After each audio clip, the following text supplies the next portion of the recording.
Hi hello నమస్తే. సాల్మాన్ ఏమంటారు, పల్నాడులో వైఎస్ఆర్సిపి కార్యకర్త సాల్మాను చంపబడ్డాడు. అతన్ని చంపింది పేతురు. ఆ యొక్క ఎఫ్ఐఆర్ మొత్తం చూసిన తర్వాత నాకు చాలా ఆశ్చర్యం వేసింది. ఏంటంటే కూలి పని చేసుకునేవాళ్ళు, రెండు కుటుంబాలు కూలి పని చేసుకునేవాళ్ళు. ఆయనకి 2 పిల్లలు ఉన్నారు, ఈయనకి 2 ఆడపిల్లలు ఉన్నారు. ఒక ఆయన చంపేశాడు, ఒక ఆయన ఇప్పుడు జైలుకి వెళ్తాడు. ఓకే, వీళ్ళిద్దరు కూడా అది ఒకరు పేతురు, ఒకరు సాల్మాను. మరి ఒక అతను మాదిగా, మరి ఇంకొక అతను మాలానో మాదిగో కరెక్ట్ ఐడియా లేకపోయినా, మరి ఇద్దరు దళితులే, మాలైనా మాదిగా అని రెండు ఒకటే. పేరు మాత్రం యేసుక్రీస్తు శిష్యులు పేర్లు పెట్టుకున్నారు. ఒక ఆయన సాల్మాను, ఒక ఆయన పేతురు. పేతురు వెళ్ళి సాల్మాన్ని చంపేశారు. ఇప్పుడు నేను అందుకే చాలా రోజుల నుంచి, అంటే కొంతమంది అనుకుంటున్నారు నాకేదో ఎజెండా ఉంది, నేనేదో అంటే మన సహోదరులు ఎవరైతే నన్ను అపార్థం చేసుకుంటున్నారో, వీడు మనకు వ్యతిరేకంగా మాట్లాడుతున్నాడు అనుకుంటున్నాను. మన సహోదరులు ఎవరైతే ఉన్నారో, సహోదరులారా నేను మీకు వ్యతిరేకంగా మాట్లాడతలేదు. ఇదిగో వీళ్ళ యొక్క సామాజిక స్థితిగతులను అర్థం చేసుకొని మాట్లాడుతున్నాను. వీళ్ళ సామాజిక స్థితిగతులు అంటే ఇదే. ఒక అతను పేతురు, ఒక అతను సాల్మాను, ఇద్దరు యేసుక్రీస్తు శిష్యులు పేర్లు పెట్టుకున్నారు, చంపుకున్నారు. యేసుక్రీస్తు ఏమో అహింసావాది. ఆయన బైబిల్లో రాశాడు, మీ చీమకు కూడా హాని చేయొద్దని రాశాడు. పక్క వాళ్ళకి హాని చేయొద్దు, క్షమించండి, సహనము, శాంతి, సమాధానం, ప్రేమ, దయ గురించి యేసుక్రీస్తు రాస్తే వీళ్ళు కర్రల కత్తులు తీసుకుని చంపుకున్నారు పేతురు, సాల్మాన్. ఇప్పుడు కాబట్టి అందుకే నేనేమంటానంటే, వీళ్ళు పేర్లు క్రిస్టియన్స్ ఉంటాయి కానీ యాక్చువల్గా వీళ్ళు క్రిస్టియన్స్ కాదు, క్రిస్టియన్స్గా ఉండరు. వాళ్ళకి ఏదో వాళ్ళ అమ్మ నాన్న వాళ్ళకి నచ్చి పేర్లు పెడతారు తప్ప వాళ్ళు క్రిస్టియన్స్ కాదు. కాబట్టి వాళ్ళకి రిజర్వేషన్స్ అవన్నీ తీసేయొద్దు అని నేను రోజు మాట్లాడుతుంటే నన్ను అపార్థం చేసుకుంటున్నారు. నేను సమాజాన్ని అర్థం చేసుకొని మాట్లాడుతున్నాను. ఓకే, అది ఒకటి. కాబట్టి నన్ను అపార్థం చేసుకోవద్దు, మన సహోదరులకు నేను చెప్పేది అది. ఓకే, ఒకటి. పాయింట్ 1. పాయింట్ 2, ప్రభుత్వానికి నేను రిక్వెస్ట్ చేసేది ఏంటంటే, 200 కుటుంబాలు హోమ్ మినిస్టర్ అనిత గారు, చంద్రబాబు నాయుడు గారు, లోకేష్ గారు ఎవరైతే లా అండ్ ఆర్డర్ని కంట్రోల్ చేసే వాళ్ళు ఎవరైతే ఉన్నారో, 200 కుటుంబాలు గ్రామం బయట ఉంటున్నారు అని అంటే నాకు చాలా ఆశ్చర్యం వేసింది. 200 కుటుంబాల గ్రామం బయట ఉంటున్నారంటండి. అంటే నాకు డౌట్ వచ్చింది ఏంటంటే, ఇప్పుడు తెలుగుదేశం ప్రభుత్వం అధికారంలో ఉందని 200 కుటుంబాలు బయటికి వెళ్ళారు. అంటే జగన్ గారి ప్రభుత్వం వస్తే మళ్ళీ వద్దామని వాళ్ళ ఉద్దేశం అయి ఉండొచ్చు. ఒకవేళ రాకపోతే, సారీ నేను ఆ మాట అట్లా వైసీపీ వాళ్ళు, నేనే డోంట్ వరీ, క్షమించండి, నేను ఆ మాట నేనేమన్నా అంటే, ఒకవేళ ఇన్ కేస్ కంటిన్యూస్గా ఒక 10-20 సంవత్సరాలు 100 సంవత్సరాలు టీడీపీ అధికారంలో ఉంటే అంతవరకు వీళ్ళు రారా ఊర్లోకి? వాళ్ళు ఊర్లోకి రారా? మన ప్రభుత్వం కాదు అని గ్రామం వదిలిపోతే, అంటే వాళ్ళ ప్రభుత్వం ఇక కంటిన్యూస్గా ఒక 100 సంవత్సరాలు టీడీపీ అధికారంలో ఉంటే ఈ 100 సంవత్సరాలు వాళ్ళు గ్రామంలోకి రాకూడదా? Why 200 members went away from the village? పిన్నెల్లేని విలేజ్ నుంచి వేరే గ్రామానికి ఎందుకు వెళ్ళారు? భార్య పిల్లల్ని వదిలేసి పక్క ఊర్లో ఎందుకు ఉండాలి? వాళ్ళ బెల్లం పిల్లల్ని వదిలేసి. అలాగే ఎన్ని గ్రామాల్లో ఎంతమంది ఉన్నారు? నేను రిక్వెస్ట్ చేసేది government, I'm requesting the government, please form a SIT, ఒక సిట్ వేయండి. సిట్ వేసి ఇలా గ్రామాల్లో భయపడి ఎవరెవరు వాళ్ళ యొక్క భార్య పిల్లల్ని వదిలేసిపోయారో వాళ్ళందరిని ఐడెంటిఫై చేసి దయచేసి మళ్ళీ తీసుకొచ్చి వాళ్ళ ఫ్యామిలీతో కలపండి వాళ్ళని. ఇది కరెక్ట్ కాదు. ఇది ఒక కుటుంబాన్ని వదిలేసి పారిపోయిన వాళ్ళు, మనం వాళ్ళ వాళ్ళ వాళ్ళ యొక్క కుటుంబాలను మనం విడగొట్టిన వాళ్ళం అవుతాం. ఓకే, కాబట్టి ప్రతి గ్రామంలో పీస్ కమిటీలు, శాంతి కమిటీలు ఇవన్నీ ఉంటాయి కదండి. ఆ శాంతి కమిటీలు, పీస్ కమిటీలు, గొడవలు పడకూడదని గొడవలు తగ్గించడం, లా అండ్ ఆర్డర్, పోలీస్ స్టేషన్లో లా అండ్ ఆర్డర్, ఇవన్నీ కూడా ఏముండాలి? అరే పలానా గ్రామంలో 200 మంది భయపడిపోయారట, ఎందుకు వెళ్ళాలరా? వాళ్ళ ఫ్యామిలీ, పిల్లలు, ఆ భార్య పిల్లలు, ఇది అతను చనిపోయిన అతనికి 2 కూతుర్లో కొడుకులు అన్నట, కొట్టిన ఆయనకు ఎవరికి ఒక ఆయనకి 2 కూతుర్లు ఉన్నారట. 2 ఆడపిల్లల్ని భార్యను వదిలేసి ఆయన ఊరు బయట వెళ్తే, జైలుకి వెళ్తే వాళ్ళని ఎవరు సాగుతారు? తల్లిదండ్రులు, భార్యని పిల్లల్ని ఎవరు సాకాలి? అలాగే అన్ని కుటుంబాలు ఉన్నాయి, ఇలా గ్రామాలు వదిలేసి పారిపోయింది. దయచేసి వాళ్ళందరినీ తీసుకొచ్చి వాళ్ళ కుటుంబంలో కలపండి. అది నేను రిక్వెస్ట్ చేసేది గవర్నమెంట్ని. ఒక శాంతి కమిటీ వేసి, లేదంటే మీ పోలీస్ సిట్ ఫామ్ చేసి వీళ్ళందరిని ఐడెంటిఫై చేసి bring them back to unite with their family. This is injustice, grave injustice in Andhra Pradesh. అది పాయింట్ 1. ఎందుకంటే 200 మంది అంటే చాలా ఆశ్చర్యం వేసింది నాకు.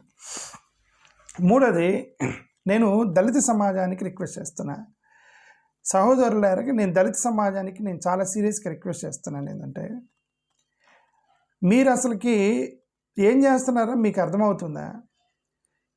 సాల్మాన్ వైఎస్ఆర్ కాంగ్రెస్ అని, పేతురు టీడీపీ అని, పేతురు వచ్చి వైఎస్ఆర్సీపీ కార్యకర్తను చంపేశాడు. కానీ మొన్న జగన్మోహన్ రెడ్డి గారి బర్త్డేకి చంద్రబాబు నాయుడు గారు హ్యాపీ బర్త్డే జగన్ అని ట్వీట్ చేశారు. పవన్ కళ్యాణ్ గారు హ్యాపీ బర్త్డే, మే లివ్ లాంగ్ అని ఏదో మీరు ఎల్లకాలం బతకాలని కోరుకుంటున్నానని పవన్ కళ్యాణ్, చంద్రబాబు నాయుడు, షర్మిల గారు ట్వీట్ చేశారు జగన్ గారికి థ్యాంక్ యూ అని వాళ్ళిద్దరు ట్వీట్ చేశారు.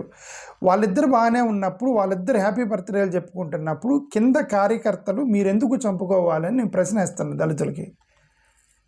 చంద్రబాబు నాయుడు గారు జగన్ గారికి హ్యాపీ బర్త్డే చెప్పేంత మంచి మనసు ఉన్నప్పుడు, ఈయన థ్యాంక్ యూ అని చెప్పేంత మంచి మనసు జగన్కు ఉన్నప్పుడు, why should the Dalit community ground లెవెల్లో మీరు తన్నుకొని మీ ప్రాణాలు తీసి మీ యొక్క భార్య పిల్లల్ని రోడ్ల మీద పడేసుకొని మీరు జైలుకి వెళ్ళి ఎందుకు చేసుకుంటున్నారు? దళిత సమాజాన్ని అడిగితే ఎందుకు చేస్తున్నారండి మీరు? అసలు ఇదంతా పైన ఏం జరుగుతుంది మీకు తెలియదు. మన ప్రియాంక గాంధీ ప్లస్ మోడీ గారు టీ తాగారు. మోడీ గారు ప్రియాంక గాంధీ టీ తాగారు కదా. గతంలో టీడీపీ ప్లస్ కాంగ్రెస్ వీళ్ళిద్దరూ శత్రువులు అనమాట. ఎంతమంది చంపుకున్నారు? టీడీపీ కాంగ్రెస్ ఎంతమంది చంపుకున్నారండి గతంలో? ఇప్పుడు వైసీపీ వర్సెస్ టీడీపీ, బట్ గతంలో కాంగ్రెస్ వర్సెస్ టీడీపీ కదా. రాజశేఖర రెడ్డి గారు ఉన్నప్పుడు వైసీపీ లేదు కదా. అప్పుడు కాంగ్రెస్ టీడీపీలో ఎంతమంది కాంగ్రెస్ టీడీపీలో కొట్టుకొని ప్రాణాలు తీసుకొని భార్య పిల్లల్ని అనాథాలను చేసి చనిపోయిన వాళ్ళు ఎంతమంది ఉన్నారు? తర్వాత ఏమైంది మీకు తెలుసుగా. ఏమైంది? టీడీపీ కాంగ్రెస్ ఎలియన్స్లోకి వెళ్ళింది. టీడీపీ కాంగ్రెస్ ఎలియన్స్లోకి వెళ్ళింది. ఓకే, ఏమంటారు, కాంగ్రెస్ వాళ్ళు బీజేపీలకి ఎన్ని గొడవలు ఉన్నాయి? కాంగ్రెస్కి బీజేపీకి ఎన్ని గొడవలు ఉన్నాయి? రాజశేఖర రెడ్డి గారు వాళ్ళ అబ్బాయి జగన్మోహన్ రెడ్డి గారు వెళ్ళి బీజేపీకి మద్దతు ఇస్తూ ఉన్నాడు వెనక పక్క నుంచి.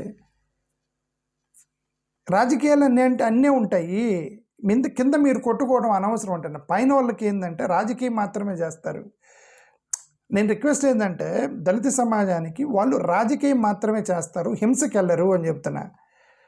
జగన్ గారికి మోడీ గారికి హింస జరగదు, చంద్రబాబుకి జగన్కి హింస జరగదు, జగన్కి షర్మిల గారికి మధ్యలో ఏముండదు. ప్రస్తుతానికి అన్నజల్లులు గొడవ ఉన్న సెట్ చేసుకుంటారు ఏదో ఒక రోజు. ఓకే, షర్మిల గారికి చంద్రబాబు నాయుడికి హింస జరగదు. వాళ్ళు ట్వీట్ల ద్వారా, ప్రసంగాల ద్వారా, ఖండించుకోవటం ద్వారా, మెసేజ్లు ఇచ్చుకోవడం ద్వారా, న్యూస్ పేపర్లు ఇచ్చుకోవడం ద్వారా అంతవరకే రాజకీయం చేసుకుంటారు తప్ప ఒకరి మీద ఒకరు దాడి చేసుకోరు. మీకెందుకు దళితులకి కింద చంపుకునేంత కక్ష ఒకరి మీద ఒకరికి పార్టీల కోసం? ఓకే, గ్రౌండ్ లెవెల్లో ఎన్ఫోర్సు, క్రౌడ్ మజిల్స్ మీరు చేయాలి. మీరు ఇప్పుడు ఏంటంటే వైసీపీ వాళ్ళు ఉన్నారు. వైసీపీ వాళ్ళు మన పార్టీని కాపాడాలి, మన నాయకుడిని కాపాడాలి. టీడీపీ వాళ్ళు మన పార్టీని కాపాడాలి, మన నాయకుడిని కాపాడాలి. ఎవరెవరి పార్టీల్లో ఉన్నారో మన పార్టీని, మన నాయకుడిని మనం కాపాడాలి. ఎలా కాపాడాలి? మీరు వాళ్ళకి చెప్పాల్సింది ఏమంటే, మేమందరం పేదవాళ్ళమండి, మాకేమైనా జరిగితే వెనక భార్య పిల్లలు రోడ్ల మీద పడతారు, మా దగ్గర డబ్బులు ఉండవు, మేము పేదరికంలో ఉంటాము. ఇప్పుడు మేము మాకున్న తెలివిని ఇస్తాము, పని చేస్తాం. మీరు ఏమైనా చెప్పాలంటే జెండాలు మోస్తాము, లేదంటే డ్రైవర్లుగా పని చేయమంటే డ్రైవర్లు పని చేస్తాము, లేదంటే కార్యకర్తలుగా వచ్చి రమ్మంటే వస్తాము. అంతవరకు కొట్లాటికి వెళ్ళమండి చెప్పండి, దయచేసి చెప్పండి. కొట్లాటికి వెళ్ళమండి, మేము వెళ్ళలేము కొట్లాటికి, ఎందుకని మాకేంత భార్య పిల్లలు ఉంటారు అని చెప్పండి. ఓకే, ఇది కానీ ఈ గొడవలు వచ్చినప్పుడు ఫస్ట్ కర్రలు పట్టుకొని పెరిగితే వీళ్ళే దళితులే. గ్రౌండ్ లెవెల్లో ఎన్ఫోర్స్మెంట్, క్రౌడ్ ఏదో మజిల్ చూపించేది వీళ్ళే. కొట్లాటికి వెళ్ళి అంతే, వీళ్ళే కొట్లాటికి వెళ్తారు. ఎకనామిక్ డిపెండెన్సీ అనేది ఉండిద్ది 100%. ఏంటంటే ఇప్పుడు వాళ్ళ దగ్గర పనిచేస్తారు వీళ్ళు, వాళ్ళ దగ్గర డబ్బులు తీసుకుంటారు, వాళ్ళ దగ్గర హెల్ప్ చేస్తారు, కొద్దిగా వాళ్ళు ఏమన్నా హెల్ప్ చేస్తారేమోనని ఆశ ఉంటుంది. The most important the most dangerous thing ఏంటంటే false sense of belonging is most dangerous. False sense of belonging is most dangerous. Okay, ఇప్పుడు నేను గతంలో ఎక్కడో న్యూస్ పేపర్ చూసా, Mahesh Babu fans junior NTR fans, Allu Arjun fans, Balakrishna fans కొట్టుకున్నారు అని చెప్పి కింద ఎక్కడో పేపర్లో చూసిన. వీళ్ళు కొట్టుకుంటారు, దట్ ఈస్ కొట్టుకుంటారు. కానీ అసలు అల్లు అర్జున్కి వాళ్ళు ఎవరో తెలియదు, మహేష్ బాబుకి వాళ్ళు ఎవరో తెలియదు, బాలకృష్ణకు వాళ్ళు ఎవరో తెలియదు, కానీ కింద ఫ్యాన్స్ కొట్టుకుంటారు. మావాడు అని మావాడు అంటారు తప్ప నువ్వెవడో కూడా వాళ్ళకి తెలియదు. That's falls sense of belonging ద్వారా మీరు కొట్టుకుని మీకు జీవితాలని నాశనం చేసుకొని జైళ్ళకి వెళ్ళి ఇప్పుడు పిల్లల్ని అనాథలను చేసి, భార్య పిల్లల్ని అనాథలను చేసి జైలుకి వెళ్ళినటువంటి దళిత సమాజాన్ని చెప్తున్నా. ఏది మీరు చేసే పిచ్చి పని? ఓకే, మీరు స్పోక్స్ పర్సన్స్గా పనిచేయండి, మీ పొలిటికల్ పార్టీలకి స్పోక్స్ పర్సన్స్గా పనిచేయండి, మీ నాలెడ్జ్ని ఇవ్వండి, ఇంటెలిజెన్స్ని ఇవ్వండి, పనిచేయండి. ఏమైనా మీటింగ్ వస్తుంది, జగనన్న మీటింగ్ వస్తుంటే ఒక 10 మందిని తీసుకెళ్ళండి, అక్కడ కుర్చీలు వేయండి, బెంచ్లు వేయండి, స్టేజ్లు కట్టండి, కొట్టుకోవడానికి పోకండి. నేను చెప్పేది అది. ఓకే, ఇప్పుడు వాళ్ళందరూ వాళ్ళందరూ ఒకటే ఉండేది. ఇప్పుడు ఇండస్ట్రియలిస్ట్ అసోసియేషన్ అని ఉండేది. ఇండస్ట్రియలిస్ట్ అసోసియేషన్లో జగన్ గారు, చంద్రబాబు నాయుడు గారు వీళ్ళిద్దరూ భాగస్తులు ఉంటారని లేదో నాకు తెలియదు, ఉండే అవకాశం ఉంది. ఎందుకంటే ఇప్పుడు అసోసియేషన్ ఆఫ్ ఇండస్ట్రీస్, జగన్ గారు ఇండస్ట్రియలిస్టు, చంద్రబాబు నాయుడు గారు ఇండస్ట్రియలిస్టు, వాళ్ళిద్దరు ఏదో ఒక చోట ఏదో ఒక సోషల్ క్లబ్లోనో ఏదో ఇండస్ట్రియలిస్ట్ క్లబ్లోనో భాగస్తులుగా ఉంటారు వాళ్ళు. ఎక్కడో మోడీ గారి ఫంక్షన్కో లేదంటే మోడీ గారి లేదంటే అమిత్ షా గారి ఇంట్లో ఫంక్షన్ కానీ ఏమైనా జరిగి పిలిస్తే ఇద్దరు పోతారు పెళ్ళిళ్ళకి వెళ్తారు ఇద్దరు. వాళ్ళు కొట్టుకోరు అని చెప్తున్నా. జగన్ గారు, చంద్రబాబు నాయుడు గారు అసలు కొట్టుకోరు, రాజకీయం చేస్తారు వాళ్ళు. బికాస్ దేర్ పొలిటీషియన్స్, రాజకీయం మాత్రమే చేస్తారు. ప్రజాసేవకు వచ్చారు, వాళ్ళు ప్రజాసేవ చేస్తారు. కొట్టుకోవటం ఎందుకు? మీరు గ్రౌండ్ లెవెల్లో మీరు కొట్టుకోవటం ఎందుకు? మీకు జీవితాలు నాశనం చేసుకొని దళిత సమాజము, అది ఇంపార్టెంట్ ఇష్యూ. రాయలసీమలో కన్ఫ్లిక్ట్ ఏమో రెడ్డి వర్సెస్ కమ్మ. రాయలసీమలో కన్ఫ్లిక్ట్ ఎవరికి? ఒక రెడ్డి ఫ్యాక్షన్ ప్లస్ ఇంకొక రెడ్డి ఫ్యాక్షన్ ప్లస్ కమ్మ వర్సెస్ కమ్మ ఫ్యాక్షన్ ఉండేది. వీళ్ళిద్దరు ఏం చేస్తారు? ఇప్పుడు వీళ్ళిద్దరికి అటాకర్స్, ఆ రెండు గ్రూపులకి అటాకర్స్, గాడ్లు, రిటాలియేషన్ స్క్వాడ్ ఎవరంటే దళితులు ఉంటారు. రిటాలియేషన్ స్క్వాడ్, అటాకర్లు, గాడ్స్, కత్తులు, కర్రలు పట్టుకొని పరిగెత్తేది వీళ్ళే. దళిత సమాజం వెళ్ళేది. వీళ్ళిద్దరు కొట్టుకున్నారు కదా. ఇప్పుడు ఈయన పేతురెల్లి PS సాల్మాన్ని కొట్టాడు కదా, చంపాడు కదా. ఓకే,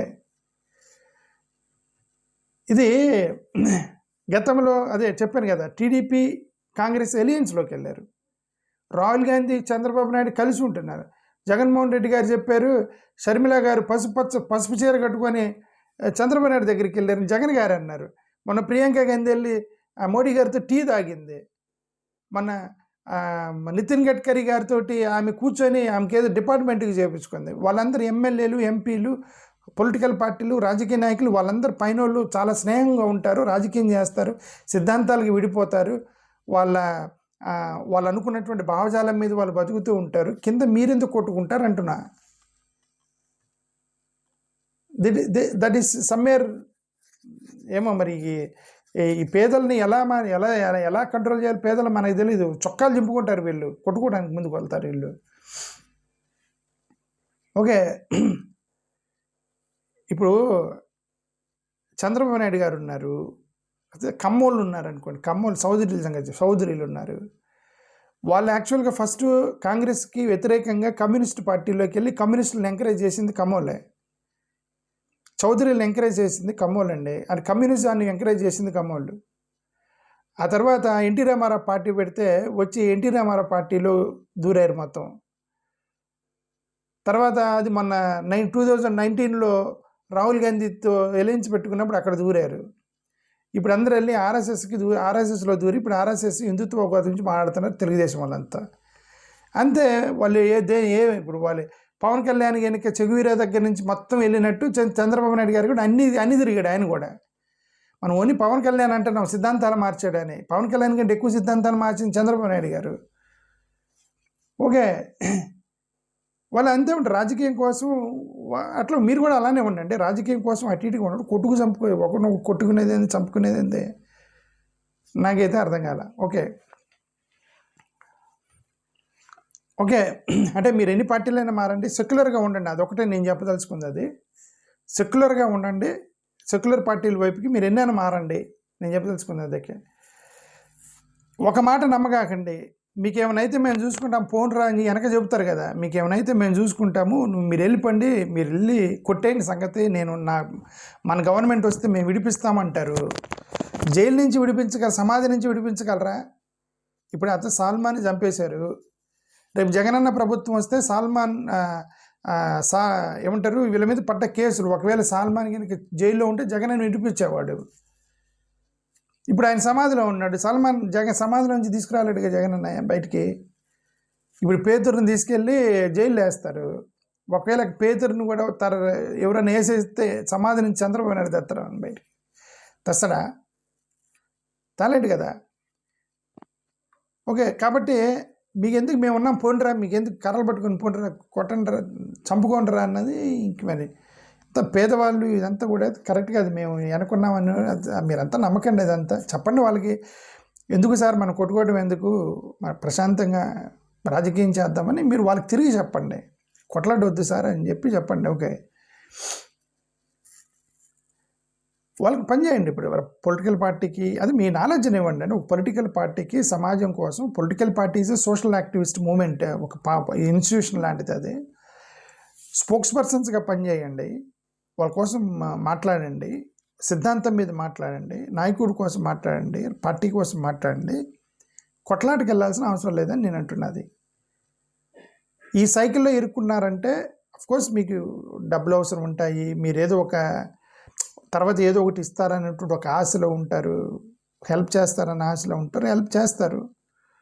కాబట్టి మీరు నేను అందుకే చెప్తున్నా, వాళ్ళకి హెల్ప్ చేస్తారు కాబట్టి, వాళ్ళు మీకు హెల్ప్ చేస్తారు కాబట్టి, వాళ్ళు మీ సహాయంగా ఉంటారు కాబట్టి, వాళ్ళ పార్టీలకు పనిచేయండి, స్పోక్స్ పర్సన్స్గా ఉండండి, జెండాలు మోయండి, కుర్చీలు చైర్లు వేయండి, అంతవరకు ఓకే. కానీ కొట్లాటకి వెళ్ళకండి. This no meaning in that, కొట్లాటకి వెళ్ళటం అనేది. ఓకే, మనకి ల్యాండ్స్ ఉండదు. ఫస్ట్ ఆఫ్ ఆల్ దళిత సమాజంలో ల్యాండ్స్ ఉండదు, తక్కువ ఎడ్యుకేషన్ ఉండదు, పొలిటికల్ ఎటానమీ ఉండదు, లాంగ్ టర్మ్ లీడర్షిప్ ఉండదు. ఎక్కువ కాలం మీరు లీడర్గా సర్వైవ్ అవ్వలేరు, సస్టైన్ అవ్వలేరు. ఎవడైనా లీడర్గా ఎదుగుతున్నా తొక్కేస్తారు, కొద్దిగా నాలెడ్జ్ ఎక్కువ ఉందన్నా తొక్కేస్తారు, అన్నీ చేస్తారు, మిమ్మల్నిగా పైకి రానివ్వరు. అలాంటప్పుడు మీరే జాగ్రత్తగా ఏం చేయాలి ఏం చేయకూడదని జాగ్రత్తగా ఆలోచించుకొని మన కెపాసిటీ అర్థం చేసుకొని, మన డిపెండెన్సీని అర్థం చేసుకొని ఉండాలి. ఈ సాల్మాన్ వెళ్ళి పేతురు వెళ్ళి సాల్మాన్ చంపాడు. ఇప్పుడు వీళ్ళిద్దరిని రేపొద్దున ఏసుక్రీస్తు పట్టుకుంటాడు. మీ ఇద్దరు నమ్ముతారు కదా, మీరు క్రిస్టియన్స్ అయితే మీరు నమ్ముతారు కదా పైన ఏసుక్రీస్తున్నాడని. మిమ్మల్ని పట్టుకుంటాడు ఏసుక్రీస్తు అక్కడ. హత్య చేసుకొని నా దగ్గరికి వచ్చారా అని. ఓకే, మీరు ఏదో ఒకటి నమ్ముతారు కదా, క్రిస్టియన్ పేర్లు పెట్టుకున్నారంటే ఆ మతాన్ని అయితే నమ్ముతారు కదా. మీరు